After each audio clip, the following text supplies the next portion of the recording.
Bonjour Mickaël, alors je suis très heureuse de t'accueillir aujourd'hui lors du podcast Boost en marketing. Ça fait des années que je te suis, que tu me suis et j'ai assisté en temps réel à ton évolution. Franchement, je suis pas mal impressionnée. Donc, je t'ai invité aujourd'hui pour que tu puisses parler à nos deux audiences respectives de ce switch que tu as fait.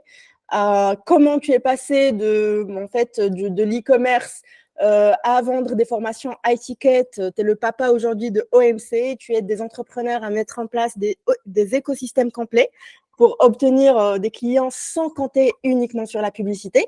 Alors, si on revient un petit peu dans le temps, juste avant le monde du web, de l'e-commerce, tout ça, qu'est-ce que tu faisais? Merci déjà de m'accueillir et ça fait vraiment plaisir. J'ai hâte Avec- de faire cette discussion, répondre à ces questions. Et ouais, alors du coup, en fait, avant, moi, j'étais étudiant. J'étudiais principalement le marketing digital aussi. Mais c'est vrai que avant l'entrepreneuriat, bon, j'avais trouvé un peu ma voie dans le sport, donc dans le tennis de table, Ok. où j'ai évolué dans les meilleures ligues de mon pays en Suisse. Mais par contre, on va dire professionnellement parlant, j'étais un peu perdu. Je voyais la vie des gens qui étaient autour de moi et j'avais pas forcément envie d'une vie comme ça. Ça me faisait pas vibrer. Je détestais aller en cours, etc. Et j'avais l'impression de perdre un peu mon temps. Et du coup, c'est ça. Et j'ai découvert justement sur Internet des vidéos et tout. Et puis, moi, j'étais toujours passionné par le marketing et tout. Et puis, c'est comme ça que je me suis lancé dans l'entrepreneuriat avec le e-commerce, qui était vraiment la porte d'entrée la plus facile à l'époque pour commencer. Puis, c'est de là où tout a pris et puis que j'ai pu commencer mon développement. Alors, c'est assez atypique aujourd'hui. Paradoxalement, en 2024, ce sont les personnes qui ont étudié le marketing à l'école, dans une grande école, qui sont les plus atypiques. La plupart, 90%, on va dire, d'entrepreneurs, d'infopreneurs, sont tombés un peu dans la marmite en faisant une transition salariée Ouais. vers l'entrepreneuriat. Et donc, moi, ça m'intéresse énormément parce que derrière, en fait, l'école, quand même, elle sert à quelque chose. Elle te donne une certaine structure, un certain knowledge, des connaissances que tu vas pas trouver en allant les piocher tout seul sur Google ou sur une formation américaine. Selon toi, est-ce que cette expérience, en fait, t'a été utile ou bien quand tu t'es lancé dans le terrain, tu n'as rien utilisé de ce que tu as appris à l'école? J'adore cette question parce que j'ai un avis assez fort là-dessus, mais très intéressant. En gros, ce que moi j'ai appris, c'est pas que c'était pas utile, c'était utile vraiment. Et je vois que comment j'aborde certaines choses parce que j'ai aussi fait de la gestion d'entreprise, j'ai vu plein de choses, etc. Je comprends des choses, je comprends des next steps qu'ils sont même pas encore là quand on va scaler, etc. Donc oui, ça m'a servi. Ça vraiment, je tiens à le dire, oui, ça m'a servi 100%. Par contre, ce que je parle toujours, c'est l'allocation du temps où tu la mets. Donc, Ouais. en gros, il y a quelque chose qui peut être bien, mais si j'avais mis ce même temps, donc là, on parle de quasiment 7-8 ans d'études, si ce temps-là, donc, et les 4 dernières années, j'ai fait en fait, j'étudiais et j'avais mon business à côté, en fait. Et c'est comme ça. Et mon rêve, c'était justement de terminer mes études et de lancer mon business. En fait, au milieu de mes études, j'aurais pu arrêter. J'ai fini pour finir la beauté du geste. Machin. Mes parents, ça leur faisait plaisir aussi, mais je savais que j'allais pas forcément l'utiliser. Mais par contre, en fait, ça m'a servi, mais je suis sûr à 1000% que si ce temps-là que j'avais mis, je l'avais mis dans mon business et dans même des formations des mentors qui m'apprennent vraiment le truc, aujourd'hui, je serais 10 fois plus loin. Et la preuve, parce que les gens ils sont là, ouais, ouais, tu parles, mais on ne sait pas si c'est vrai ou pas parce que ça ne s'est pas passé, c'est vrai.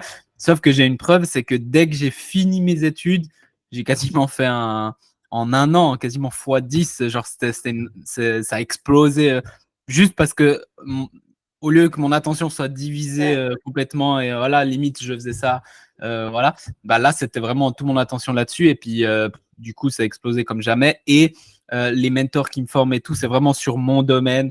C'est vraiment pratique parce qu'en fait, ce que vous étudiez aussi, c'est beaucoup de la théorie, des systèmes, des trucs, mais pratiquement exactement qu'est-ce que je fais, ça, tu vas pas le trouver dans une école.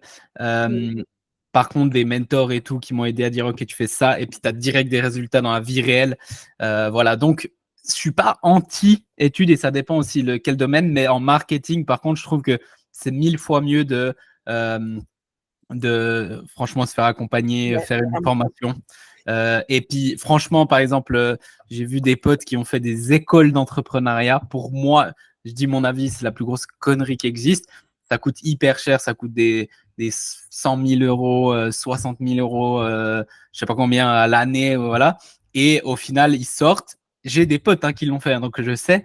Et ils sont pas capables de lancer un truc. Ils se croient les rois du monde, mais ils ont dans le sens ils ont beaucoup de connaissances théoriques, mais oui. pratiquement ils n'ont jamais lancé un business qui marche. Et c'est ça la meilleure école. Et c'est ce que je fais moi avec les personnes que j'accompagne, c'est pratiquement qu'est-ce que tu fais exactement pour avoir des résultats. Et moi, comment je base le truc, c'est des résultats, que ce soit des résultats chiffrés, mais aussi des résultats dans comment tu veux construire. On pourra en parler, mais c'est pas forcément celui qui fait le plus de chiffres qui gagne, c'est celui qui kiffe sa vie, celui qui a sa vie de rêve, etc. Et ça, moi, je suis très critique envers les études parce que je pense qu'ils sont très loin de la réalité, en fait. En vrai, on t'apprend à réfléchir, mais pas à agir. Mais en fait, ce qui m'intéresse énormément dans ce que tu viens de dire, c'est vraiment le temps que tu consacres à faire des études, donc 5, 6 ans, parfois même 7 ans. Et en fait, tu es patient tout au long de ces années. Tu attends le jour où tu auras ton diplôme pour avoir ta satisfaction, même si cette satisfaction, ça pourrait être juste symbolique, émotionnel, comme faire plaisir à tes parents. Mais en fait, quand tu te lances dans l'entrepreneuriat, bah, tu es assez pressé et 90 jours, ça te semble très long pour mettre en Ouais, place ouais. le projet Mais déjà. ouais, les gens, ils sont complètement. Ah Regarde, oui, les gens, ils font une école de 4 ans, 5 ans. Ils sortent, ils ont même pas de job ou ils ont pas de business. Et ils sont là, ouais, mais c'est normal, ça marche. Et après, ils font un accompagnement de 3 mois et puis ils s'attendent à la lune. Et ça, c'est aussi un truc. Alors que dans l'accompagnement de 3 mois, tu as appris 10 fois plus et ça va te servir 10 fois plus. Mais en fait, ça m'est arrivé dans l'autre. Parce que j'ai dit. En gros, ça m'est arrivé dans l'autre sens que j'ai dit, ouais, si j'avais comme toutes ces années, j'avais fait du business et formé, je serais plus loin. Mais aussi une autre chose, si j'avais pas fait pendant mes études le business, là, je serais à rien parce qu'il y a tout le monde, c'est pas genre des gens que je respecte énormément et des potes et de la famille, etc. Le conseil que j'ai reçu numéro 1, et j'ai dû dire fuck un peu à tout le monde, mais c'était même pas un conseil, c'était une pression que j'ai ressentie fortement et j'ai dit je m'en bats les couilles. C'était euh, bah, finis tes études et ensuite tu verras bien, tu vois. Et ensuite, ce qui était marrant, c'est que j'ai des personnes. Donc, moi, j'avais mon business qui marchait et je faisais déjà des 10-20 000 par mois, quasiment dans ma poche. Et j'ai des personnes qui me disaient, ah, ben, maintenant que tu as fini tes études, tiens, il y a un job qui payait 2000 balles par mois, tu vois. ah ouais. Mais moi, je fais ce que j'aime, je travaille 2-3 heures par jour et je gagne Alors, 10 fois fuck. plus que ça. Qu'est-ce que tu me dis, tu sais, genre. Et puis, mais parce qu'ils voyaient pas le truc. Et beaucoup de gens, ils m'ont dit, non, finis tes études, ensuite tu verras. Et la meilleure décision que j'ai faite, c'est que j'ai dit, non, non. Au pire, je raterai une année, je m'en fous, mais je vais faire ça maintenant. C'était un peu une intuition que j'ai eue et franchement, c'est le truc que je conseillerais. Alors, je conseille pas à tout le monde de quitter les études, mais par contre, faites en même temps. Je pense que si tu as énormément de volonté, tu peux le faire. Ouais. Bah, tu peux carrément le faire. Après, en fait, ce que j'ai constaté, c'est que la transition entre personne moldus, si tu veux, normale et entrepreneur, ça se fait d'abord dans la tête. C'est-à-dire que tu te réveilles un jour, tu décides de te lancer dans l'entrepreneuriat et bah, sans le vouloir, forcément, tu commences à perdre des gens, en fait, à Ouais. découvrir ce gap entre ta nouvelle mentalité que tu n'as même pas demandé. Parce que toi, en vrai, tu voulais juste faire de l'argent et puis tu as fait le nécessaire pour y arriver. Mais en fait, derrière, tu as laissé toute une mentalité programmée, conditionnée pour faire de toi un salarié docile. Donc, forcément, bah, en fait, tu penses plus de la même manière que ta famille, que tes potes, Ouais. et c'est tant mieux. Pour moi, c'était le signe. Genre, mes parents, jusqu'à aujourd'hui, bah, ils sont juste, ils comprennent absolument rien à ce que je fais.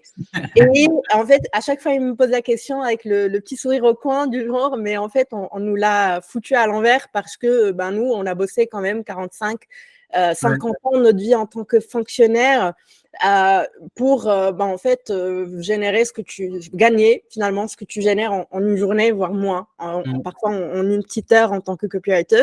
Et parfois, j'ai beaucoup de douceur pour eux parce que ben, en fait, c'est difficile de comme ça sacrifier toute sa vie pour un patron, pour l'État ou quoi que ce soit, mais ce qui est encore plus dur, c'est de passer toute sa vie aveuglé par une réalité qui n'est pas réelle en vrai, qui est juste, tu vois, le produit d'une société de consommation basée sur tu fais l'effort pour enrichir quelqu'un d'autre.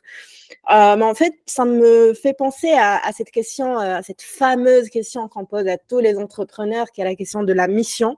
Moi, je te dis, hein, je ne crois pas forcément qu'on devrait avoir une mission quand on entreprend, parce que c'est du business. Si tu as une entreprise de shampoing et tu as fait de l'e-commerce, bah, en fait, tu ne te donnes pas comme mission de vie de sauver les cheveux des femmes. Tu as juste des shampoings que tu veux vendre et faire de l'argent avec. Et toi, qu'est-ce que tu penses de tout ça En fait, la mission, pour moi, c'est super mal utilisé. En fait, ce qu'ils font les entreprises, c'est que ils s'inventent une mission pour avoir bonne conscience et bonne vue des gens, mais en fait, ils veulent juste faire de l'argent. Et pour moi, c'est pas mauvais de rentrer dans le business pour faire de l'argent. Le seul truc, c'est que tu dois, pour moi, il faut avoir un bon produit et il faut rendre service aux gens et leur régler un problème. Après, encore une fois, si tu as un bon produit et tout, mais ta mission c'est de faire le maximum d'argent, mais tu rends service, c'est très bien. Je trouve pas qu'il y a le besoin. Maintenant, moi, en avançant, j'ai une mission qui s'est créée en moi, tu vois, parce que j'ai vu l'impact que je peux avoir sur certaines personnes, le changement de vie qu'on a sur nos clients, mais genre c'est pas genre juste il faut un peu plus de chiffres, c'est la vie complète qui change dans pas mal de cas.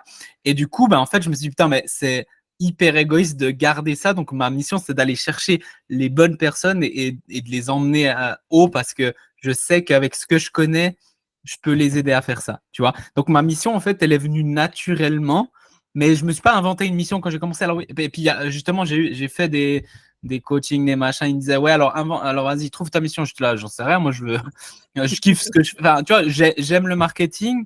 Bien sûr, j'aime aider les gens et tout. Et je veux me créer une belle vie, tu vois. C'est tout ce que j'avais pas de mission. Ils se disaient, ah non, mais tu vas jamais réussir sans mission, tu vois. J'ai réussi sans mission. Mais après, il y a une mission au fur et à mesure qui est venue qui est ça que je viens de vous dire. J'adore faire ça et je me dis, mais c'est pas possible de garder ça. Il faut que plus de monde me connaisse. Donc, ça me donne le feu, en fait. Moi, à chaque fois que j'ai mes clients qui ont des résultats, là, on est en train d'imprimer des rewards pour tous ceux qui ont dépassé les 10K, les 100K. On en a plein et moi, ça me rend tellement heureux. Et c'est ça qui me motive, en fait. Plus que, en fait, mes chiffres, des fois, je suis devenu immunisé dans le sens, j'avais fait un post, mais le week-end passé, j'avais fait 11 100 euros en 45 minutes sur Messenger, sans call, sans rien. Et tu sais, j'étais là, cool. Et par contre, quand un client fait des ventes et tout, je suis trop content. Je le dis à tout le monde, je suis hyper content. Donc, ouais, c'est ça. Pour moi, c'est rien de forcer une mission. Et franchement, les motivations, elles peuvent être juste d'avoir une belle vie, de kiffer sa vie, d'avoir le contrôle. Truc qu'on a de la chance par rapport à, par exemple, moi, mes parents ou grands-parents, etc. On a l'opportunité de le faire. Avant, je pense que c'était beaucoup plus dur aussi. Il y avait Internet, ça, c'est un game changer. N'importe qui, dans n'importe quelle niche, il y a même des niches ultra nichées. J'ai accompagné des gens, c'est un truc de fou, vous imaginez même pas. Peut-être tu te dis, moi quand j'ai commencé, j'étais là, mais il n'y a pas de marché là-dedans. Et en fait, ils vivent super bien, ils kiffent leur vie, ils parlent de ce qu'ils aiment. Il y a des gens, ils parlent de Pokémon, de je sais pas quoi, et ils ont des énormes business là-dedans et ils adorent ça. Donc, tu vois, genre, on a une opportunité de fou en ce moment, c'est un truc de fou. Chaque jour, aucune journée ne ressemble à la précédente. Après, ce qui est aussi génial pour moi, parce que nos compétences sont complémentaires, donc tu fais du marketing, tu fais du copywriting, et en fait, moi aussi, j'ai cette chance, on peut dire, de voir la cuisine interne des entrepreneurs et de les accompagner dans tout le processus de l'instant où ils ont une offre à l'instant où ça sort et où je vois leurs yeux briller en célébrant les résultats. En fait, ce qui me traverse l'esprit, c'est en fait parce que nous, on a commencé à partir du marketing et de tout ce qui est je veux savoir comment faire du client à je sais comment faire des clients. Mais en fait, la plupart, 90%, voire plus des entrepreneurs, ils ne se lancent pas à partir de cet angle-là, mais à partir de soit j'ai une offre, soit j'ai une compétence ou j'ai une idée et je vais la vendre pour créer mon entreprise. Donc, ils négligent le marketing. En vrai, c'est pas qu'ils le négligent, c'est qu'ils se rendent même pas compte que à partir du moment où tu veux devenir entrepreneur, tu es aussi marketeur. Et tu es aussi quelque part un vendeur, parce que si tu n'es pas dans la vente toi-même, tu vends quand même tes idées, que ce soit pour faire une levée de fonds ou pour vendre tes services et tes produits. Et tu es aussi copywriter, parce que quand même, il va falloir pitcher même pendant un podcast, même si tu délègues. Mais en fait, ce que je constate, pour moi en tout cas, les clients qui obtiennent le plus de résultats sont les clients qui ont compris ça. Ils ont compris que quel que soit le métier qu'ils ont, ou la compétence, ou l'idée, ou la marque, ce qu'ils font en vrai, c'est du marketing. Mais comment faire passer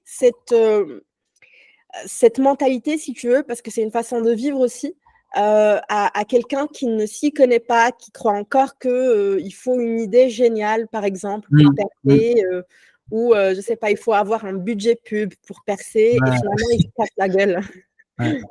En fait, je vais vous dire le truc numéro 1 qui fait réussir ou échouer, parce que c'est un truc que j'ai vraiment, les 12 derniers mois, j'ai passé ma vie là-dedans, parce que je suis en train d'améliorer mon programme et tout. Je veux vraiment qu'il y ait 100% de réussite.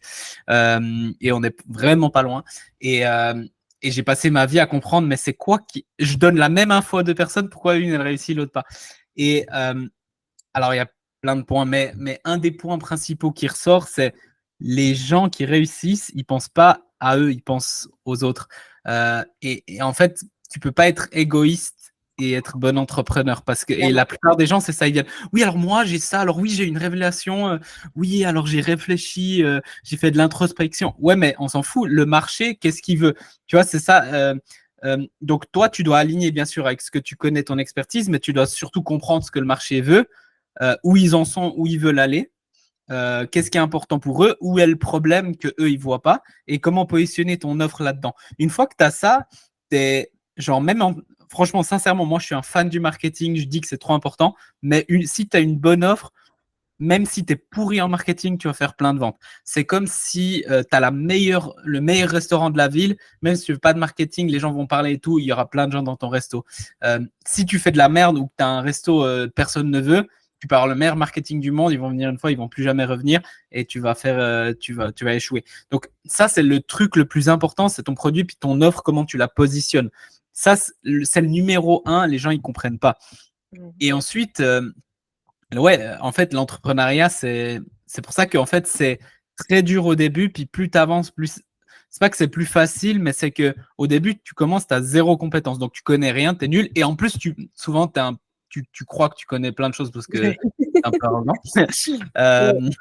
En tout cas, moi, je commençais, j'étais oui, je suis bon, t'inquiète pas, je connais bien, je connaissais rien. Et en fait, tu dois devenir un marketeur, tu dois devenir un vendeur, tu dois devenir un fiscaliste, tu dois devenir un juriste, tu dois connaître le légal, tu dois connaître la psychologie humaine. Il y a plein de choses, et tu peux pas déléguer. C'est comme souvent je dis, tu peux pas déléguer ton succès. Ouais.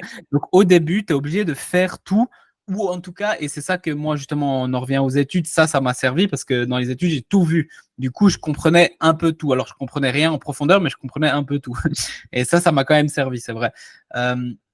Et du coup, c'est vraiment ce truc de, OK, comprendre que tu dois être à peu près bon et comprendre où tu es très bon. Et quand tu commences à faire du chiffre, tu peux commencer à déléguer. Mais encore une fois, imagine, moi, je délègue. Moi, je déteste la compta et la fiscalité. Je m'en fous. Je sais jamais où on en est dans les chiffres. C'est mon associé qui gère plus que moi. Mais imagine, je comprends rien de tout ça. N'importe qui peut m'arnaquer. Même mon comptable peut m'arnaquer parce que je comprends rien. Donc, un minimum, tu es obligé de comprendre. Dans le marketing, là, tu es obligé d'être bon, surtout au début. J'ai un mentor, il me disait, si tu fais moins de 20 000 par mois, qu'est-ce que tu fais dans ta journée? Enfin, genre, dans le sens, si c'est pas promouvoir ton offre, tu fais quoi de ta journée? Tout le reste, tout ce que tu fais, c'est de la perte de temps, sauf si tu vends et tu fais du marketing et tu vends. C'est les deux seuls trucs que tu dois faire. En gros, tu sais, c'est un peu exagéré, mais oui, mais il a raison. Ouais. Vous faites plein de trucs, vous faites des logos, vous faites des sites, vous faites ci, vous faites ça, vous parlez, vous plein de choses beaux, mais vous vendez pas. Enfin, vous faites quoi de votre journée, tu vois? Donc ça, c'est vraiment les choses les plus importantes. Ouais. Je pense qu'il y a aussi un manque de leadership quand on se lance. C'est le fameux syndrome de Dunning-Kruger. Donc, on se lance, on est enthousiaste. Alors moi, je viens d'un background télémarketing, donc vente au téléphone, etc., ce qui m'a beaucoup aidé, mais quand même, personne n'y échappe. Donc, tu te lances, tu es très enthousiaste, tu as l'impression d'être le plus intelligent de la classe quand tu fais du mentorat, par exemple. Tu as la pêche, tu es H24 devant ton écran en faisant des conneries, en croyant que c'est ça qui va te rendre riche de la première fois parce que toi, tu es unique et spécial. Tout ça, ça se passe dans l'inconscient. Mais puis, tu traverses ce qu'on appelle la traversée du désert ou la période de désespoir où tu te rends compte que tu as juste, si tu as fait de la pub, tu as jeté ton argent par la fenêtre. Si tu as investi dans un coaching, c'était peut-être pas le bon coach pour toi. Tu as fait trop confiance à une méthode qui ne te ressemble pas. Si tu as lancé une offre, c'était de la merde, mais toi, tu étais convaincu que c'était la meilleure parce que c'est toi qui l'as fait, bien sûr. Mais en fait, je pense que cette première phase de, si tu veux, de crise dans un parcours d'entrepreneuriat, elle est la plus importante parce que ça te permet aussi de te libérer de tes illusions par rapport à toi-même, justement, de un. Et de deux, en fait, ça te permet aussi d'arrêter d'être nombriliste et, comme tu viens de le dire, donc, et de penser à toi. Mais moi, mon truc, ma mentalité, je dois me former en développement personnel ou je sais pas quelle connerie pour me libérer de mes croyances limitantes, pour atteindre ma meilleure version de moi-même. Et du coup, tu arrêtes de nager à contre-courant et tu regardes vraiment qui est ton client. Tu vas dans la direction, en fait, pour vraiment l'aider. Et c'est là où tu commences à faire du vrai business et pas avant. Mais en fait, il y a quand même un paradoxe parce que les méthodes, oui, ça fonctionne. Le marketing, quand tu as passé des années à le faire, tu sais en fait exactement qu'est-ce qui va fonctionner pour un entrepreneur et pas pour un autre. Quelqu'un qui vend des mini-produits ne va pas marketer de la même façon que quelqu'un qui vend du high ticket avec une académie, un programme à 5 000 ou à 10 000 euros.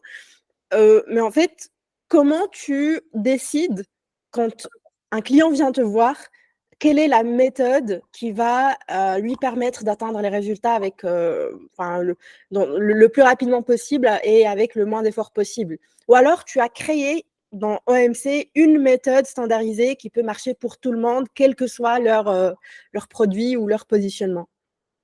En fait, moi, ce que j'ai fait, c'est avant de faire ça, j'ai coaché là en one-on-one, pas loin des centaines, voire pas loin de 1000. Je pense, j'ai pas calculé sincèrement, mais on est dans plusieurs centaines, ça c'est sûr. Et en fait, j'ai vraiment essayé, j'ai standardisé des trucs qui a besoin, mais après, ça dépend de chaque marché. Donc, en gros, je vais pas dire la même chose pour chacun. J'ai des clients qui vendent pour beaucoup moins cher, mais ils vendent énormément. J'ai des clients qui vendent pour 20 000. Ça dépend vraiment. En fait, encore une fois, tu peux pas dire oui, toi fais ci, toi fais ça. Ça dépend du marché. Ça dépend de qu'est-ce que tu proposes. Ça dépend de la transformation. Il y a des transformations qui valent énormément. Ça dépend de ton expertise. Ça dépend de ce que les gens recherchent. Ouais, ça dépend de trop de choses en fait. Et du coup, tu peux, par exemple, par rapport à ce que j'ai dit avant par rapport à l'offre, de regarder, j'ai des méthodes et tout un système qui permet de regarder ce qu'ils font le marché, comprendre exactement, le mettre dans ton offre, positionner ton offre exactement ça, puis ça marche. Donc ça, oui. Mais ensuite, en termes de pricing, en termes de toutes ces choses-là, en termes de quelle offre mettre, quel écosystème, ça, pour moi, c'est du personnalisé. Par contre, mon avis, tu peux t'as pas, pour atteindre, par exemple, les 10 000 par mois, t'as pas besoin de 10 000 trucs. Franchement, avec deux offres gros max, les gens ils surcompliquent, mais moi en tout cas, c'est une offre, une plateforme, un message. Et les gens, si tu as plus que ça, c'est que tu complexifies. Et les gens me disent oui, oui, oui. Et après, je regarde ce qu'ils font et puis ils ont 15 offres sur toutes les plateformes et tout. Oui. Donc, pour moi, après, ça ne m'étonne pas du taux de réussite qu'il y a. Et après, du taux de réussite des gens qui suivent ça, il est énorme. Mais en fait, je suis jamais surpris. Je suis surpris qu'ils font pas ça, tu vois. Mais j'ai vécu ça. C'était ma dernière collaboration longue durée qui a duré plus d'1 an et que j'ai arrêté malheureusement à cause de ça. Donc, malheureusement, parce que ça m'a attristée, je suis venue avec un élan de les personnes, ils sont connues, ils font des séminaires, des sommets en ligne, tu vois, les rencontres, plusieurs entrepreneurs, ils sortent un petit produit en collaboration avec 10 personnes, si tu veux, très connues dans le développement personnel. Et ça se vend comme des cacahuètes. Maintenant, ils ont une grosse audience. Mais pour passer de ça, donc je compte sur une autre communauté pour faire mon argent parce que, bon, venez avec moi, aidez-moi, machin. Ah, je me positionne, je prends ma place et je crée mon offre. En fait, pour tout te dire, ce qui s'est passé, alors c'est des gens adorables et tout, mais ça m'a fait chier ma mort. Ce qui s'est passé, c'est que on crée leur écosystème avec une bonne offre, avec une masterclass, parce que, bon, comme tu sais, il faut tester plusieurs approches avant d'arriver vraiment à la version du webinaire ou de la masterclass qui fonctionne à automatiser. Mais au départ, tu peux pas tout automatiser. Mais moi, en tant que copywriter, j'ai créé donc la structure de cette fameuse masterclass en direct, si tu veux, un atelier, pour vendre un autre produit. C'est même pas très cher, c'est entre 1000 et 1500 euros. Ce qui s'est passé, c'est qu'une fois que c'était terminé, livraison arrivée, moi, je suis payée de toute façon mensuellement, mais ils ont disparu.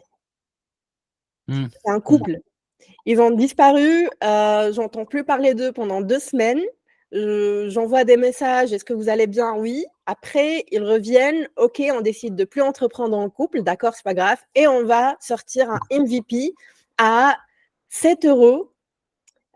Puis un autre produit par la suite à 27 euros, puis un autre produit par la suite à 47 euros avec un livre machin à remplir, truc. Puis un coaching haut de gamme à, je sais pas, 900 euros. Vu ce que j'entends, ils sont perdus pour moi parce que Oui. là, par exemple, les gens, et ça, c'est énorme aussi, c'est là où moi j'ai mon point fort et tout, mais c'est monétiser une petite audience. Moi, par exemple, j'ai à peine 6000 followers et encore, ils sont pas tous ciblés. Je fais plus d'argent que j'ai des potes et des gens que je connais qui ont 100 000, 200 000 followers, que ce soit sur Facebook, YouTube, Instagram, que sur une plateforme et ils font moins d'argent que moi. Et en fait, c'est parce qu'ils savent pas monétiser une audience. Exactement. Et là, franchement, je vois, c'est fou alors que genre, c'est pas si compliqué. Il faut juste que les gens, ils aient confiance en toi et que tu aies une bonne offre. Encore une fois, on revient aux bases. Les gens, ils aiment pas les bases, mais les bases, c'est ce qui fait une fortune. Et franchement, moi, je fais l'argent de gens qui ont des communautés 100 000, 200 000, 300 000. Imagine le jour où moi, j'ai 100 000 abonnés, je fais, je sais pas combien, des millions et des millions. Genre, c'est un truc de fou. Mais j'ai pas envie, en fait. J'ai pas besoin forcément et tout. J'aime bien être petit et tout. Mais c'est vraiment comprendre, si tu comprends comment monétiser une petite audience, tu la monétises comme ça. Moi, à chaque offre que je sors, elle est sold out. Là, on a sorti j'ai un séminaire en présentiel là, de 3 jours et demi, 4 jours, dans un château et tout, boom, sold out. J'ai sorti un workshop, boom, sold out. Je sors, à chaque fois, mes programmes, ils sont pleins, alors que j'ai une micro-audience. Au final, j'ai pas énormément. Par contre, les gens me font confiance, j'ai la bonne offre pour eux. Et en plus, les gens, ils restent parce qu'après, j'ai un bon service derrière et tout. Et ça crée un beau business, une belle vie parce que tu n'as pas le stress de 1000 choses. Et ça, c'est un truc qui est important. Mais commencer à faire des stratégies que tu as entendues, oui, je vais faire 7 euros après 20. Ça peut marcher si c'est intelligent. Mais là, comme je le vois, pour moi, c'est un peu En fait, moi, ce que j'ai appris de cette collaboration qui m'a appris beaucoup de choses sur le point de vue humain, parce que si tu veux, moi, je ne suis pas coach marketing, je suis copywriter. Et quand on me pose la question, quelle est la meilleure façon de faire de l'argent, je te dis, c'est quoi la meilleure façon de faire de l'argent? C'est d'avoir une seule offre, un seul tunnel et de concentrer toute l'énergie que tu disperses ailleurs dans cette offre-là. C'est-à-dire qu'elle ne va pas être parfaite dès le départ, mais tu vas passer toutes les 5 dernières années à peaufiner cette offre pour qu'elle soit la meilleure possible pour ton marché. Et tu vas rouler, si tu veux, sur 2 roues. Tu as une roue qui va aller chercher des leads et tu as une roue qui va les convertir. Et c'est tout. Point. Maintenant, ce que j'ai appris qui était encore plus précieux, c'était si tu as quelqu'un devant toi de niveau 1, tu ne peux pas lui enseigner quelque chose de niveau 3. Tu vas le passer. Exact. Mais ça, en fait, c'était pas, tu vois, c'était contre-intuitif. Si le client devant moi, il a un problème, moi, je veux lui donner la meilleure solution, mais parfois, la meilleure solution, bah, en fait, elle va juste le casser. Comme un ami me l'a dit, en fait, c'est comme donner 20 kilos de poids à quelqu'un qui vient tout juste de commencer la muscu et qui n'a jamais, tu vois, qui n'a jamais fait ça de sa vie. Ça va le détruire. Donc, toi, comment tu peux faire la différence entre quelqu'un qui est prêt à vraiment y aller, qui est vraiment coachable, qui a pas la trouille d'aller chercher, parce que finalement, paradoxalement, ce qui fait de l'argent, c'est ce qui est simple. C'est ce qui est le plus simple Ouais, ouais, à mettre en place. Mais il ouais, faut quand même une mentalité derrière. ouais, ouais. Heu, comment tu fais? En fait, moi, ce que j'ai déjà, bon, on a de l'expérience parce que maintenant on voit un peu les types de gens, mais moi, j'ai ce qu'on appelle, en fait, j'ai une offre, mais j'ai plusieurs niveaux d'offres. Donc, j'ai une offre, OMC, c'est la grosse offre. Mais dans OMC, j'ai OMC Launcher, Mmh. ensuite j'ai OMC VIP, puis ensuite j'ai OMC Premium avec un autre associé, Laurent Vidal, donc ça s'appelle OMC VDX. VDX, ça veut dire vendeur d'exception. Euh, voilà, donc ça va limite de 3000 jusqu'à 100 000, tu vois, en fonction du niveau. Donc, Bien t'imagines sûr. bien qu'une offre à 50, 100 000, euh, c'est pas, c'est pas n'importe qui. C'est des personnes qui sont haut niveau, c'est des personnes qui font du 50, 100 000 tous les mois au moins, tu vois, genre assez facilement et qui veulent aller à un autre niveau. Et du coup, en fait, en fait, mon rôle, et la vente, c'est ça. La vente, elle est mal comprise.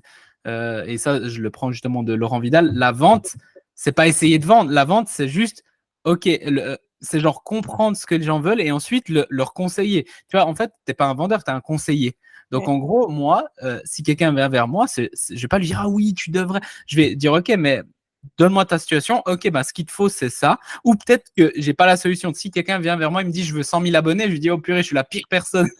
Tu vois, Yes. va chez quelqu'un d'autre. Si tu veux 100 000 abonnés, aucune idée comment faire, tu vois. Ouais. Va chez quelqu'un d'autre. Par contre, si tu veux monétiser bien une audience, etc., oui, là, je suis la bonne personne. Ensuite, si je peux t'aider, ensuite, la deuxième truc, c'est est-ce que je veux t'aider? Donc, est-ce qu'on est aligné? Est-ce que tu vas mettre les actions en place? Si j'ai ces trois oui, c'est bon. Si j'ai un non, c'est mort, je lui vends rien. Puis si j'ai ces trois oui, ensuite je le conseille, je lui dis ok, ben ce qu'il te faut c'est launcher, ce qu'il te faut c'est VIP, ce qu'il te faut c'est premium. Ouais. Euh, et les gens ils font des trucs, ça s'appelle, ils pensent que ouais, alors je lui vends cette offre. S'il n'achète pas, ensuite je descends à l'offre, je lui vends à 5 000. S'il me dit non, je lui vends à 1000. S'il me dit non, je lui vends à 27. Et en fait, c'est pas ça l'idée. L'idée c'est toi il te faut c'est la 5 000, donc c'est la 5 000. Si tu me dis non, bah c'est pas grave, on fait pas la vente. Je vais pas te vendre un truc pour te vendre alors que c'est pas ça qu'il te faut. Voilà. Vice versa. L'autre jour, j'ai un gars, il voulait mon offre, elle est à 9 000 sur 6 mois, 15 000 sur un an. Donc, il voulait me payer 9 000. Il me dit, je veux cette offre-là. Et moi, je lui dis, non, l'offre qu'il te faut, c'est celle à 3 700. Il me dit, mais mec, t'es bizarre. Normalement, les gens me disent oui tout de suite. Puis il m'a dit, mais je vais te payer, je veux celle-ci. Je lui dis, non, il faut, en fait, ça va pas te servir. En premier, tu fais ça. Après, une fois que tu as les résultats et les bases, ensuite, on va sur la 9 000. Il n'y a pas de souci, tu vois. Euh, Oui.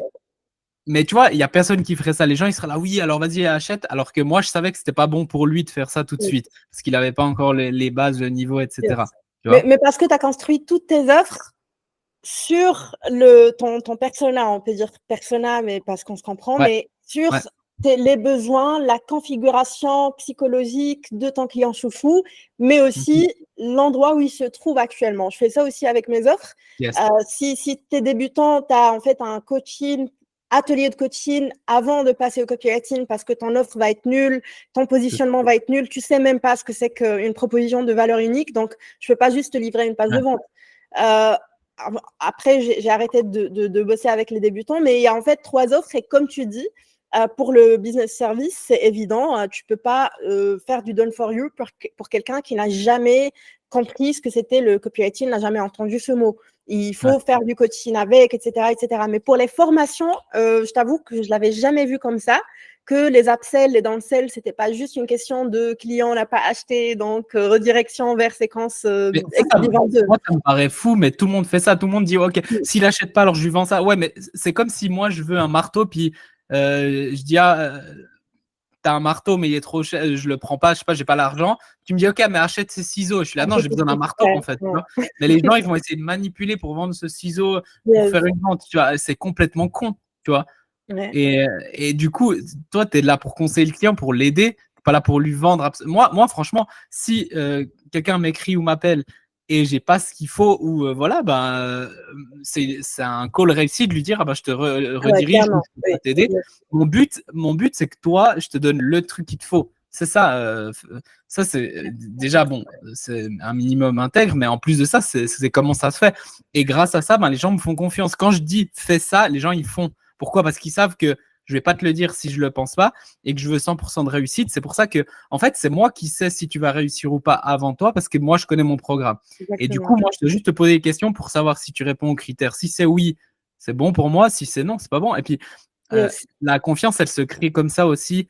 Mais les gens, en fait, pour avoir un peu d'argent court terme, ils tuent cette confiance et après, ils sont bloqués à vie parce qu'ils ont tué la confiance. Genre, il y en a plein, hein, la majorité du marché. Après, en fait, quand j'y pense, je parlais plutôt des produits où on n'a pas de contact direct avec les clients. Ouais. Je te donne un exemple, par exemple, je sais pas, Baptiste Nourri, je sais pas si tu connais. En fait, il a Ouais, un catalogue de produits qui sont à 900, 1200, mais il n'y a pas de call, il n'y a pas de closing. Tu as des emails qui arrivent, des posts, etc. Et tu peux acheter directement le produit. Il n'y a pas ce processus de vente ok, entre ouais. je Ouais. découvre l'offre et je l'achète. C'est vrai que je ne pense pas qu'il a dans le sel coucou si tu passes par là, mais voilà, j'ai pris l'exemple parce que c'est Ouais. le premier qui m'est sauté à l'esprit. Mais en fait, comment tu fais pour décider quel produit va servir quelle audience? Comment tu fais pour segmenter quand tu n'as pas ce contact réel avec les gens sur les réseaux, quand tu ne fais pas de closing et quand ils achètent, si tu veux, en evergreen? Ouais, bah, dans ce cas-là, c'est à eux de se. Enfin, c'est dans ta page, c'est à eux de se qualifier, mais toi, tu dois leur dire, OK, c'est pour tel type de personne, c'est pour tel type de personne qui cherche tel type de résultat, voici ce qu'on va voir ensemble. Je vais pas Yes. parler la même chose à quelqu'un qui a zéro, qui est quelqu'un qui a 5 000, qui a 10 000, qui a 100 000 par mois. C'est pas du tout les mêmes problèmes. Donc voilà, donc mes offres, enfin, c'est impossible que quelqu'un achète mon offre euh, pour quelqu'un de 5 000 euros alors qu'il fait 20 000 parce qu'il a déjà passé ses problèmes. Donc ça, c'est dans ta page et puis ça doit être, c'est pour ces personnes, c'est pas pour ces personnes. De Oui. nouveau, le but, c'est pas de vendre le plus, c'est de vendre aux bonnes personnes pour les aider. Yeah. Quand tu fais ça, après, les gens, ils s'obsèlent tout seuls parce qu'après, ils veulent la suite. Tu vois, imagine, moi, tous les clients que j'ai aidés de passer de 0 à 5 000 à 10 000, alors pas tous, mais on va dire un grand pourcentage, après, ils restent avec moi parce qu'ils veulent aller plus haut, parce qu'ils me font confiance. Ils ont dit, ah putain, il m'a dit ça, il l'a fait. Donc, on va aller plus loin avec lui. C'est la méthode, j'aime. Donc, en gros, et si j'y crois pas, je le vendrai pas, tu vois, dans le sens, je vais jamais vendre un truc à une personne, je me dis, ah non, lui, c'est une catastrophe, je pourrais jamais l'aider. Je vais pas lui vendre. Je dirais, écoute, là, je peux pas t'aider. Tu vois. Et en fait, ça me fait penser aussi à un truc, ça pourrait être utile pour les gens qui nous écoutent. C'est pas quelque chose qu'on fait, ni moi ni toi, mais en fait, pour les entrepreneurs qui ont un catalogue de produits, par exemple, suivez le conseil de Mickaël, en fait, ne créez pas vos offres une par une en fonction de ce que vous voulez gagner ce trimestre et le trimestre prochain. Si vous décidez de faire des catalogues de produits mid-ticket qui ne dépassent pas les 900 euros, sans appel de closing, etc., pensez à l'ensemble de ces produits comme un seul parcours client. Et donc, tu as le niveau 1, c'est l'entrée de jeu. Le niveau 2, Ouais. c'est en fait quelqu'un qui est assez avancé pour avoir le niveau 2. Et donc, chaque petite offre, c'est en fait comme un module dans un cursus qui vaut 10 000 euros, mais que vous vendez 900 pour chaque module. Et comme Ouais. ça va être vraiment pensé pour le client. Et même dans vos séquences d'email, par exemple, dans le copywriting, on va pouvoir segmenter et on va pouvoir aller crescendo, monter en compétence les gens. Donc, la question ne sera plus, en fait, est-ce que ce produit lui convient et l'autre pas? Ça va être, si tu entres par le produit A, quand tu arriveras au produit Z, bah, tu auras monté en compétence au fur et à mesure que tu apprends. Et donc, les produits deviennent complémentaires et tu peux fidéliser et retenir les clients encore plus longtemps que quelqu'un qui sort juste des mini-produits comme ça à l'arrache sans savoir où il va. Voilà, c'est le quick win, si tu veux, de cet épisode. Mickaël, est-ce qu'il y a eu des erreurs dans ton parcours entrepreneurial qui t'ont coûté cher et qui t'ont appris beaucoup? Ok, oui. Beaucoup, beaucoup. Bon, la première qui me vient, mais ça, c'était en e-commerce. En gros, je faisais plein de ventes. Et quand je dis plein de ventes, c'était des milliers de commandes par mois, plusieurs milliers de commandes par mois. Et même des fois par semaine, des fois, c'était vraiment violent. Et puis, c'était pas moi le fournisseur, c'était un fournisseur qui envoyait pour moi. Et tout d'un coup, boum, genre la moitié des produits, on ne sait pas pourquoi, il n'a pas pu les envoyer. Ensuite, finalement, il les a envoyés. Moi, je les ai payés, mais ils sont arrivés trop tard chez les clients. Les clients, ils ont fait, en guillemets, ils ont dit, ah, j'ai pas reçu le produit comme c'était une arnaque. Et du coup, j'ai dû rembourser tout le monde, mais j'ai quand même payé les produits, donc ils les ont quand même reçus. plus toutes les fees, les charges que j'avais de PayPal, de Stripe, de machin. Et du coup, j'ai fait en gros, j'avais fait genre en un mois 30-40 000 de CA et j'ai fait du moins 15 000, je crois environ moins 15 000 comme ça. Et moi, à ce moment-là, j'étais pas bien, tu vois, genre, Ah oui. j'avais mis ma vie dedans et j'avais presque pas de trésorerie. Donc, et toute ma trésorerie, je la remettais dans des ads ou dans des trucs. Donc, c'était chaud. Et du coup, j'ai compris que ben, tu es responsable 100%, même quand tu délègues, tu es responsable, tu vois, genre, tu dois comprendre, voilà, quand tu scales, il faut faire attention et tu dois comprendre et tu dois avoir une confiance de fou. Et puis, ouais, tu dois vraiment ça. Une autre que j'ai eue, c'était ça c'était dans le coaching, bah, j'ai pris un mentor qui n'était pas du tout aligné à moi. Et en fait, avant d'acheter, et c'est pour ça que maintenant je fais attention, c'est que je la sens, il y avait un truc en moi. Ouais. Tu vois, mon cerveau logique me disait oui parce qu'il va t'aider à faire plus de chiffres. Mon cœur me disait non parce que j'aime pas comment il fait les choses, c'est pas aligné. Je sais pas, genre il y avait un truc qui cloche. Et j'en ai beaucoup parlé avec ma copine, avec mon associé, puis j'ai dit vas-y, j'y vais, on verra bien. Et en fait, moi, je prends ma responsabilité parce que c'est ma faute tout le temps, c'est ça important de prendre sa responsabilité. Mais il m'a démonté le business parce qu'il m'a imposé de faire des choses que je voulais absolument pas Ouais. faire. Toute ma communauté, ils ont commencé à m'écrire, mec, t'as pété un plan et tout. Moi, j'aime pas comment tu fais, tu vends comment, tu forces les gens, tu fais ci, tu fais ça. Et genre, à ce moment-là, j'étais peut-être à 10-15 000. Je suis retombé à zéro pendant 3 mois, alors que ça m'était pas arrivé depuis Ouais. hyper longtemps. Et je stressais parce que, moi, tu vois, mon associé, il a une famille, je pouvais plus le payer. Du coup, j'étais là, ben, je te paye de ma poche, c'est pas grave. Genre, mais je me sentais mal, hyper stressé pour lui, pour moi, c'était pas bien et tout. Et, et puis tout d'un coup, le gars, quand je l'ai un peu, je sais pas que je l'ai confronté parce que je prends mes responsabilités, mais je lui ai dit, écoute, ça me va pas. Bah en fait, il m'a bloqué, il m'a plus Il est devenu répondu. agressif. Je pense que c'est un glitch dans la matrice parce que c'est exactement ce que j'ai vécu l'année dernière avec un grand marketeur très connu qui crée des académies, etc.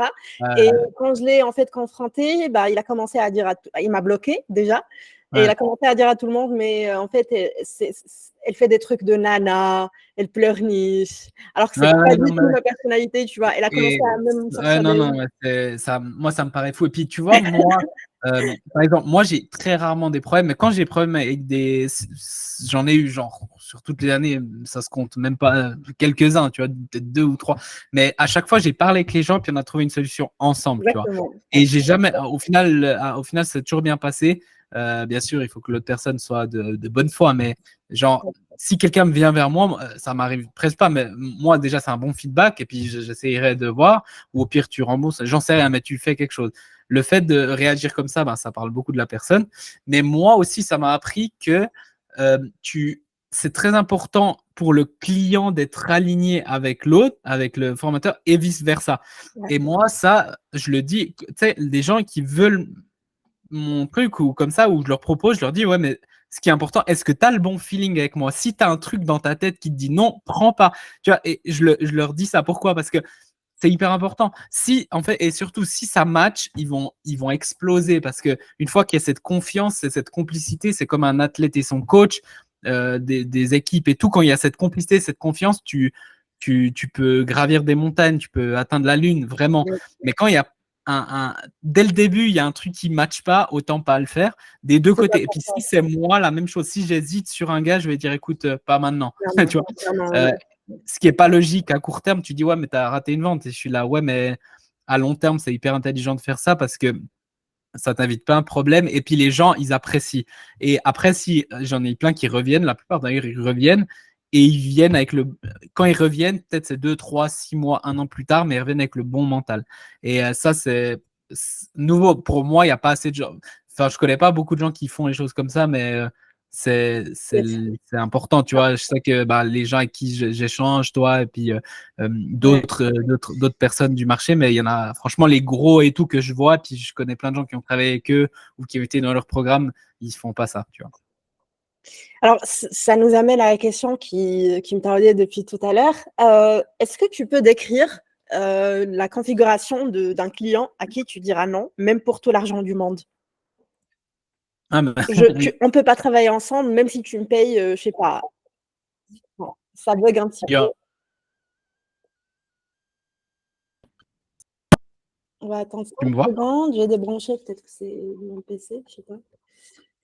La charge. Ça chauffe, on est à 38. Je vais couper ça au montage. Yeah. Sorry, c'est sorti du flow. Ok. Ouais. Ouais, en fait, la question, c'est redis la question, comme ça on reprend. Alors, est-ce qu'il y a un client à qui tu diras non, on ne peut pas bosser ensemble, même si tu me payes 1 million, par exemple? Bon, je dis ça, mais Ouais. même si tu me payes tout l'argent du monde, ça ne va pas marcher. Et pourquoi? Ouais, mais moi, ça m'arrive presque peut-être pas toutes les semaines, mais ça m'arrive hyper souvent. Euh, mais en fait, moi, c'est simple, en fait. Le truc numéro un, genre, ça paraît con, mais c'est le truc numéro un, c'est déjà, est-ce qu'on s'entend bien, tu vois, genre, si t'es un gros con ou j'en sais rien, ou bien, peut-être t'es super cool, mais moi, je sais pas, ça matche pas avec moi, ça va pas le faire. Ensuite, c'est, est-ce que moi, je peux t'aider? Genre, ça, c'est le truc le plus important. Donc, bah, ça, je vais poser des questions pour comprendre où il en est. Il y a plein de facteurs. Et qu'est-ce qu'il a besoin? Tu vois, ça, c'est toujours où t'en es, où tu veux aller, qu'est-ce que tu penses avoir besoin. Souvent, ce qu'ils pensent avoir besoin, c'est pas ce qu'ils ont réellement besoin. S'ils Clairement. le savaient, ils seraient pas là. Donc, je sais ce qu'ils ont besoin, mais je leur demande quand même pour voir comment ils analysent. Et des fois, j'aime bien poser cette question qui est pourquoi t'as pas atteint ça encore? Parce que comment ils vont te répondre ça, tu vas vite voir comment ils réfléchissent. Et aussi, est-ce qu'ils mettent la faute sur tout le monde? Est-ce qu'ils mettent la faute sur eux? Comment, tu vois, si quelqu'un me dit oui, c'est à cause de lui, et puis de l'autre, et puis de ma famille, et puis du mentor, et puis de je sais pas qui, bah t'es là, ok, bah le prochain que tu vas blâmer, c'est moi, donc C'est ciao. moi. S'ils disent non, mais j'ai fait ça et tout, mais je pense qu'il me manque ça, ok, c'est bon. Et puis si en plus l'analyse elle est bien. Donc tu vois, c'est dur à te dire quoi exactement, mais c'est est-ce que je peux t'aider? Ça revient à la même chose. Est-ce que je veux t'aider? Est-ce qu'on est aligné? Est-ce que tu vas faire les actions? C'est toujours ces 3 points que moi je regarde. Et puis bien sûr, quand dans le est-ce que je veux t'aider, il y a la partie de moi, mon produit, c'est mon bébé. Je sais la puissance que ça ben, sur tous les clients que j'ai eu, sur moi, parce que c'est toutes les stratégies que je donne, c'est moi qui les teste avant. Je sais comment ça a changé ma vie et la vie de mes clients. Et je sais le dommage que tu peux faire sur le marché si tu as un produit de merde. Tu vois, parce que avec un très bon marketing, un très bon message, tu peux vendre de la merde très bien. Et ça, je le sais. Ouais. Et du coup, imagine un gars, il vient, il me dit, ouais, je vends de la merde, des trucs que je suis pas du tout aligné. Je vais pas dire les voilà, mais du coup, je serais toujours ok. Bah moi, je suis pas ok de t'aider à vendre plus de ça. Tu vois. Oui. Ouais. Ou les gars qui disent ouais, là j'en vois, oui, il fait 50K par mois alors que je sais qu'ils galèrent et ils font même pas 2000. Tu vois, c'est mort de chez mort. Tu vois, juste le fait de faire ça, c'est Oui, mort. ça me fait penser à un autre truc, c'est les gens, alors j'en rencontre beaucoup, des entrepreneurs qui sont pas débutants, pas du tout, mais qui n'ont toujours pas compris un truc. C'est que, surtout si tu es infopreneur, consultant ou coach ou thérapeute, ben en fait, tu peux pas déléguer ton copywriting après que le produit soit déjà créé. Sauf si tu es toi-même compétent dans la création de l'offre, si tu es compétent dans le Mm. positionnement, le mécanisme unique, etc., etc. Ouais, Mais en fait, ce qu'ils font, c'est et pourtant ça marche, c'est ça qui est dingue parce que souvent ils ont une communauté, comme je t'ai dit, avec des collaborations, etc., des partenariats, ils ont une grosse communauté, donc ils vendent des produits. Mais ouais, les produits sont construits, euh, si tu veux, en copiant la vitrine des autres. Genre, ouais, moi, je vois que Mickaël, il a OMC, donc je ouais. vais sur ta page de vente et je vais juste copier, Ah, il y reformuler en a ce que plein tu qui as font ça. raconté et je vais le vendre et je vais dire, OK, moi aussi, j'ai un bon marketing. Mais en fait, on en a vu, hein, d'ailleurs, surtout dans le marché développement personnel et compagnie, ils se cassent la gueule. Mais on fait du bon marketing. Mais en fait, ils ont une très bonne offre parce que c'est copié de quelqu'un qui sait comment créer de bonnes offres. Il y en a de ce genre-là. Et d'autres, et au bout d'un moment, ils se cassent la gueule parce qu'ils ne savent pas comment ça fonctionne. Ah, Ou alors, ben, ils savent pas, ils copient bêtement, ça marche, mais en fait, le produit n'est pas construit autour du client, n'est pas construit d'une façon qui apporte une vraie transformation. Et du coup, bah, ils se cassent la gueule après, parce qu'au départ, quand tu es nouveau sur un marché, tout le monde veut découvrir ce que tu fais. Mais après, je sais pas, tu peux durer 1 an. Et après, tout le monde va aller chez ton concurrent parce que bah, ils savent l'arnaque derrière, même si l'arnaque en soi n'est pas intentionnelle. Mais ouais. c'est un peu une question de paresse.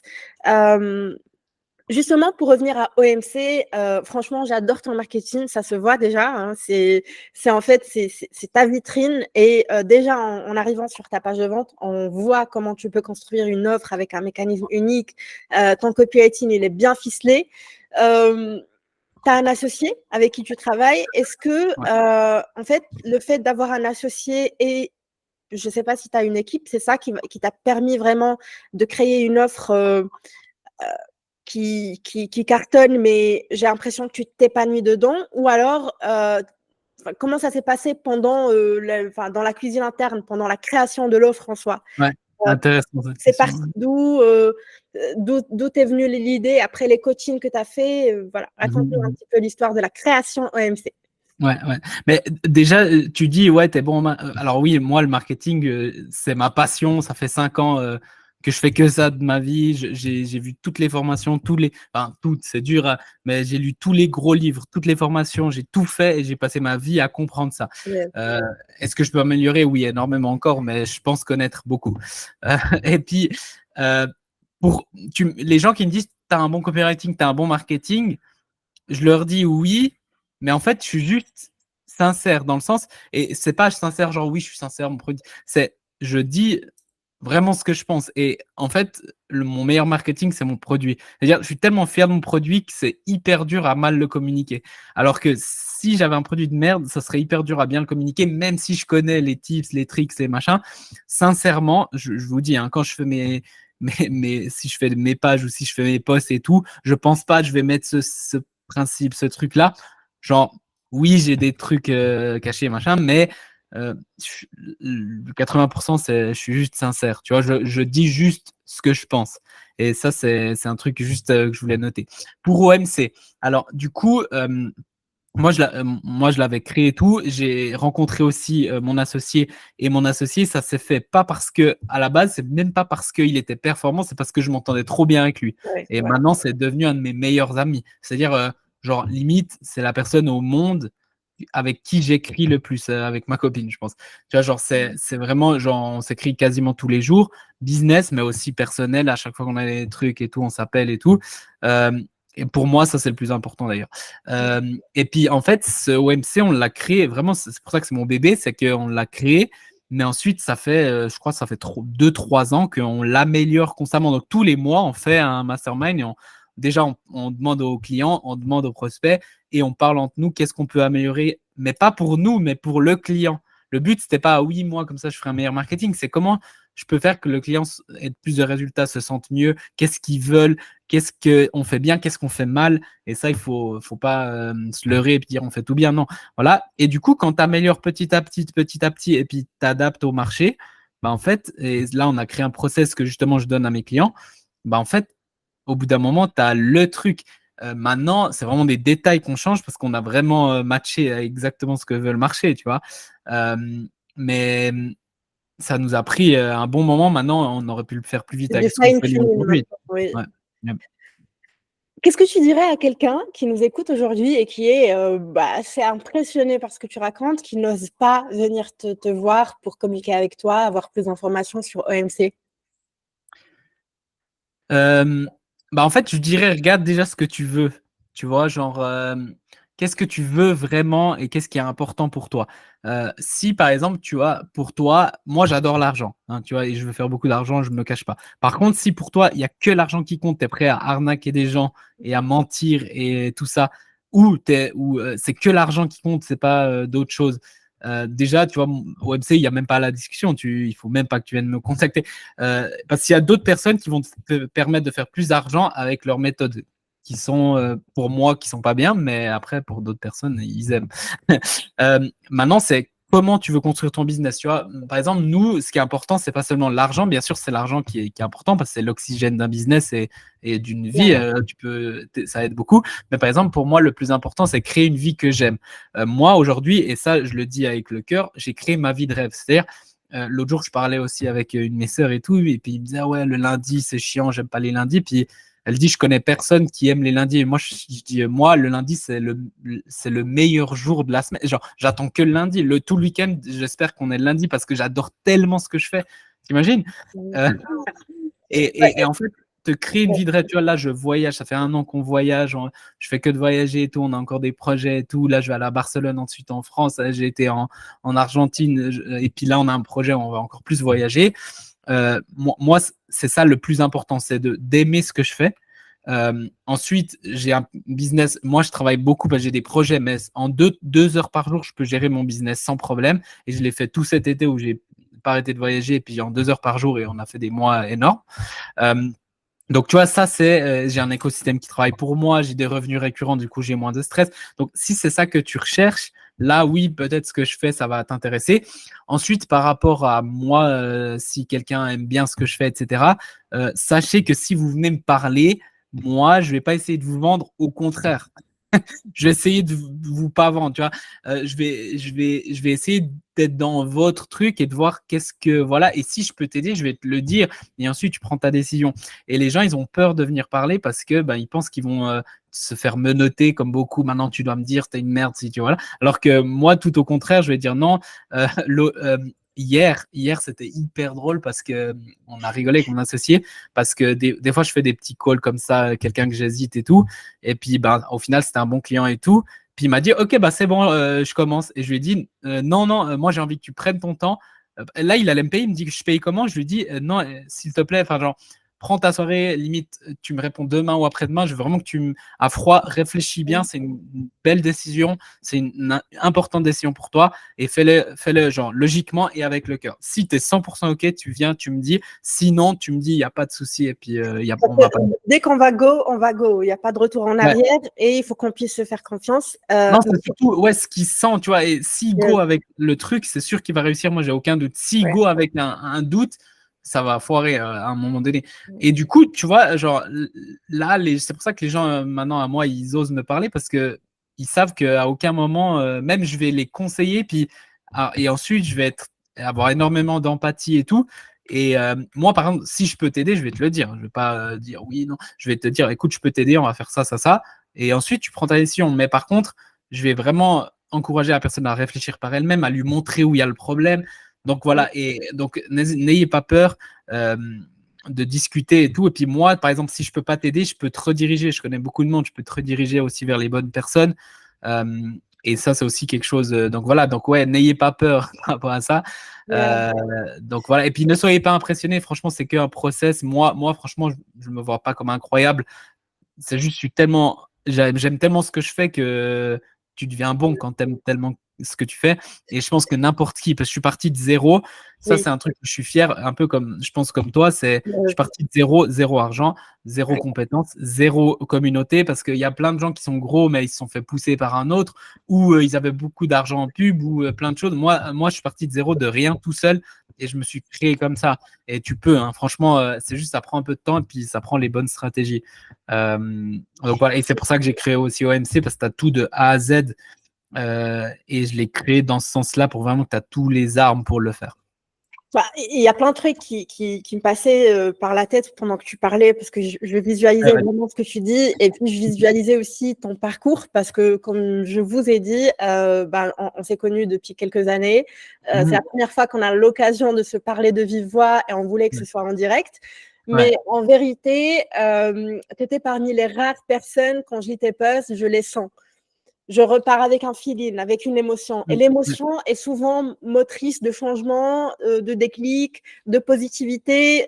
Tu vois, tu as ce mélange rare entre sincérité et efficience dans le monde du marketing qui en fait, finalement, il y a beaucoup de marketeurs très compétents et sans scrupules qui vont te faire de l'argent, mais le prix à payer est assez cher pour des gens qui ont des valeurs importantes comme l'honnêteté, l'authenticité, la contribution. Et puis, tu as d'autres marketeurs qui sont trop dans l'autre côté. Donc, finalement, beaucoup de sincérité, beaucoup de documentation, mais qui n'ont pas cette efficience que tu as acquis aujourd'hui. Franchement, je vous encourage à aller le voir, parce que même si la vente ne se fait pas, comme aujourd'hui, vous allez énormément apprendre sur vous, et tu as quelqu'un devant toi qui va te dire les choses sans te caresser dans le sens du poil. La deuxième question, ce qui m'a aussi traversé l'esprit en t'écoutant, c'est Admettons, OK, on a écouté ce podcast et on veut créer ce premier contact. Comment on peut se visualiser si jamais on est le bon client pour toi et c'est le parfait match entre nous? Qu'est-ce qui va se passer à partir du moment où on décide d'y aller ensemble? Ouais, alors du coup, souvent moi, c'est aussi une de mes choses que je fais, je vends sans appel, mais souvent je fais un appel pas pour vendre, mais pour me rassurer. Limite, la personne, elle est déjà quasiment prête. C'est plus moi, être sûr des points, des 3 points que je t'ai dit, etc. Euh, une fois que moi j'ai validé, puis que toi tu as validé aussi de ton côté, puis que c'est bon, bah, en fonction de l'offre, bah, en fait, on a tout un process, un suivi. Donc, en fonction de l'offre, en fait, en fonction de ce qu'on va faire, il y aura un kick-off call et ensuite tu es guidé. Il y a mon appel, il y a mon associé qui t'appelle aussi, Gaël. Donc, en gros, c'est comme une famille. Nos clients VIP, on a un groupe pour chaque client, un groupe avec mon associé, moi et le client. Et ils peuvent nous écrire limite comme des meilleurs potes tout le temps. Toute la semaine, on répond. Voilà, ils ont les limités. On est vraiment à fond. Et puis, nos clients avec d'autres offres, en fait, on a moins ce contact one-to-one parce que voilà, mais on a voilà, un endroit où ils peuvent poser toutes leurs questions, des calls. On a aussi des calls one-to-one parce qu'il y a des choses que je suis obligé de voir en one-to-one, comme je t'ai dit avant. Voilà. Donc, en fonction de ce que tu fais.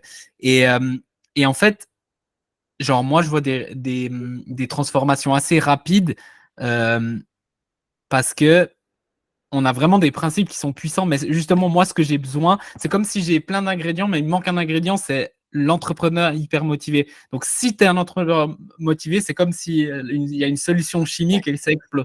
Mais si tu es la mauvaise personne ou tu as des doutes ou comme ça, ben, je vais le mettre, ça va faire plouf et ça va rien faire. C'est pour ça que moi, mon seul job, c'est comme un videur dans une boîte. Tu vois, je veux pas les gens bourrés qui font n'importe quoi. Je veux les gens bien. Tu vois. Et du coup, une fois que tu as ça, bah, c'est magnifique. Et après, en fait, ça crée un effet cumulé parce que de plus en plus de gens sont bons, donc ils ont plus de résultats. Donc voilà, là, on a créé des rewards pour ceux qui font 10K, 100K, puis on va faire 1 million après. Et puis du coup, bah, il y a de plus en plus de gens, plus en plus de résultats, les gens parlent, les gens restent. Et puis du coup, moi, bah, c'est pour ça que mes revenus, chaque année, ils montent, ils montent, ils montent, ils montent. Alors que je fais pas beaucoup plus de travail. C'est juste que c'est une bonne structure, tu vois.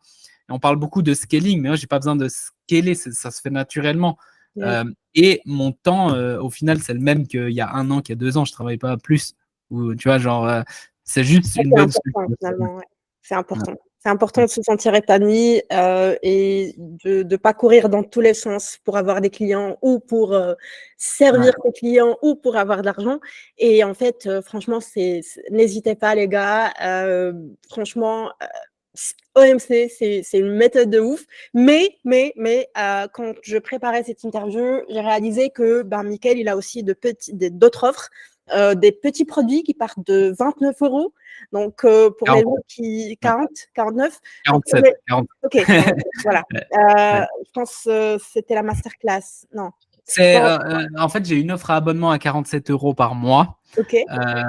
Et puis là, en fait, c'est vraiment pour les personnes qui hésitent encore ou qui veulent voir un peu ce que c'est dedans. Sincèrement, ce qu'on donne dedans, ça aussi, on a eu des résultats assez intéressants. Et je donne énormément. Donc, je donne des trucs. Moi, je suis dans des masterminds chers. En parlant plusieurs dizaines de milliers d'euros. Et puis, je donne des trucs qu'on voit là-dedans. Mais c'est juste, c'est comme un document que tu lis d'une trentaine de pages chaque mois avec un bonus, une vidéo, etc. Mais en fait, en appliquant, tu peux direct faire il y en a plusieurs qui ont fait 2000, 5000, 10 000 € en mettant 47 par mois, tu vois. Puis tu peux t'arrêter quand tu veux. Puis chaque mois, je vais sur un thème précis. Et ça, en fait, il y a je ne l'ai pas fait pour l'argent parce que franchement, c'est des peanuts, même si on a une centaine de personnes, mais par rapport à ce que je gagne en tout, c'est pas énorme. Mais par contre, ce que ça fait, c'est que il y a plein de gens après, ils travaillent avec moi parce qu'en fait, ils savaient pas trop, tu vois, vu qu'il y a tellement de choses bizarres sur le marché. Du coup, ils font ça et puis après, ils se disent, ah ouais, en fait, c'est trop bien. Et boum, après, ils viennent dans mes plus gros programmes. Et puis, ouais, voilà. Franchement, c'est génial. En plus, même quand on a des compétences en copywriting, en marketing, en création d'offres, par exemple, il y a des choses qu'on qu'on connaît pas forcément, comme le branding.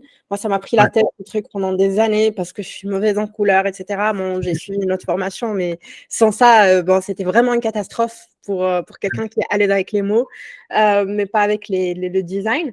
Donc, vous pouvez aussi avoir un business qui tourne bien. Vous pouvez avoir un business avec une bonne offre, des clients, etc. Mais aller piocher vraiment ces petites pépites, si tu veux, que vous n'avez pas trouvé ailleurs, mais avec un condensé qui va vous mener tout droit à l'objectif que vous voulez réaliser avec. Mon but, juste, c'est que les gens avec moi, ils prennent pas de risques. Donc, en gros, après, au bout d'un moment, voilà. Mais déjà, juste mon contenu gratuit. Allez voir mon contenu gratuit, ma formation gratuite. C'est déjà de la bonne valeur. Et puis, il y a plein de gens qui font déjà des résultats avec ça. Ensuite, les Undercover Files, c'est mon offre à 47 €. Et tu peux faire le premier mois. Si tu n'aimes pas, je te rembourse. Il n'y a jamais personne qui se veut rembourser, mais je te rembourse. Enfin, genre, c'est sur la page, c'est sur le contrat, il n'y a pas de problème. Donc, tu n'as pas de risque, en fait. Et après, une fois que tu as fait ça, après, vous verrez, vous avez envie d'aller plus loin. Vous verrez par vous-même. Et puis ceux qui n'ont pas envie d'aller plus loin, il y en a qui n'ont pas envie, c'est parce que justement, ils ne sont pas alignés par rapport à ça, ce qui est très bien aussi pour moi, ça qualifie pour moi, tu vois. Donc, ça me dérange pas du tout. C'est pour ça que j'ai créé Boost en marketing, c'est aussi pour donner aux gens cette panoplie de choix. J'ai interviewé plusieurs marketeurs, mais aussi d'autres entrepreneurs qui ne font pas du marketing, mais juste pour montrer le terrain, montrer des expériences qu'ils ont vécues. Et en fait, le message que je veux passer, c'est que tout fonctionne. Il n'y a pas une méthode qui ne fonctionne pas, une méthode qui ne fonctionne pas pour toi.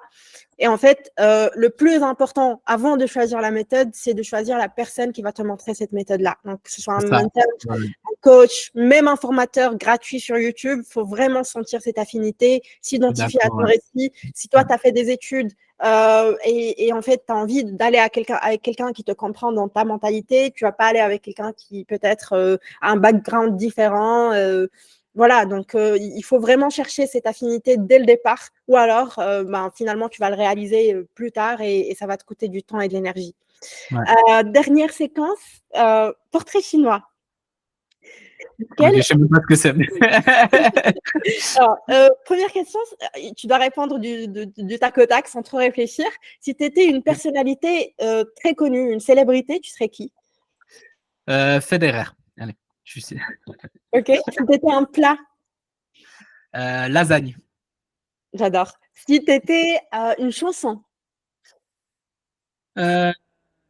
Yesterday des Beatles. Waouh, ok. Je m'y attendais pas. En fait, hier, j'ai regardé un film là-dessus. Du coup, ça. Si t'étais un film? Si j'étais un film, il y en a plein. Je sais pas.